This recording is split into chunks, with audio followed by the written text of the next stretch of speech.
লেবাননের সশস্ত্র গোষ্ঠী হিজবুল্লাহ যুদ্ধবিরোধী চুক্তি শর্ত মানছে না বলে অভিযোগ করেছে ইসরায়েল। আজ রোববার দেশটির পক্ষে প্রতিরক্ষামন্ত্রী ইসরায়েল কাটস এই অভিযোগ করেছেন।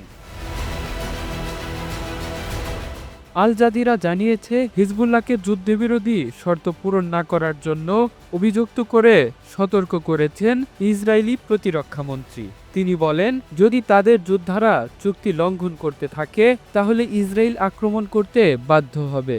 হিজবুল্লাহ এখনও দক্ষিণ লেবাননের লিতানি নদীর পার থেকে নিজেদের সদস্যদের প্রত্যাহার করেনি বলেও দাবি করেন ইসরায়েলি প্রতিরক্ষামন্ত্রী।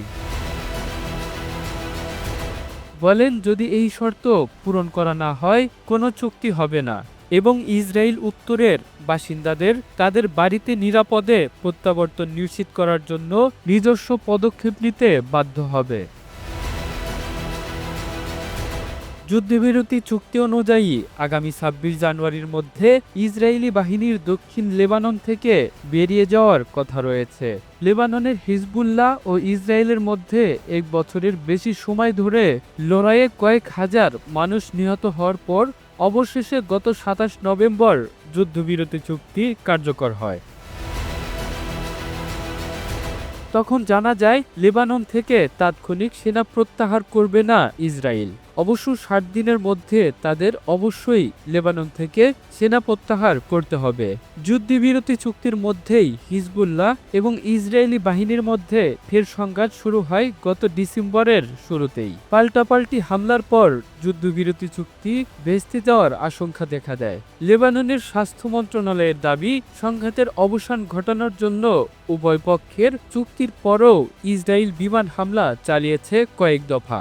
ঘটেছে প্রাণহানির ঘটনা। অন্যদিকে ইসরায়েলি সামরিক বাহিনী বলেছে, তারা হিজবুল্লাহ যোদ্ধা, লঞ্চার এবং অবকাঠামোতে আঘাত করেছে। লেবানন কর্তৃপক্ষকে শত্রুতামূলক কার্যকলাপ বন্ধ করতে আহ্বান জানিয়েছে তারা। ২০২৩ সালের ৮ অক্টোবর শুরু হয় ইসরায়েলের সঙ্গে হিজবুল্লাহর সংঘাত। ওই দিন ফিলিস্তিনের গাজায় ইসরায়েলি হামলার প্রতিবাদে হামাসের সমর্থনে ইসরায়েলে হামলা শুরু করে হিজবুল্লাহ। নানা ঘটনার পর ইসরায়েল গত সেপ্টেম্বরের শেষের দিকে ইরান সমর্থিত হিজবুল্লাহর বিরুদ্ধে একটি তীব্র বিমান অভিযান এবং স্থল আক্রমণ শুরু করে। লেবানন কর্তৃপক্ষ বলেছে, যুদ্ধে ৩,০০০ জনেরও বেশি মানুষ নিহত হয়েছেন। এদের বেশিরভাগই বেসামরিক নাগরিক। আরও ১০ লাখ লোক হিজবুল্লাহ শক্তিশালী উপস্থিতি রয়েছে এমন এলাকা থেকে বাস্তুচ্যুত হয়েছে। ইসরায়েলের প্রধানমন্ত্রী বেনিয়ামিন নেতানিয়াহু বলেছেন, তারা যুদ্ধবিরতি কার্যকর করার জন্য ধীর প্রতিজ্ঞ এবং প্রতিটি হিজবুল্লাহর লঙ্ঘনের জবাব দেবে।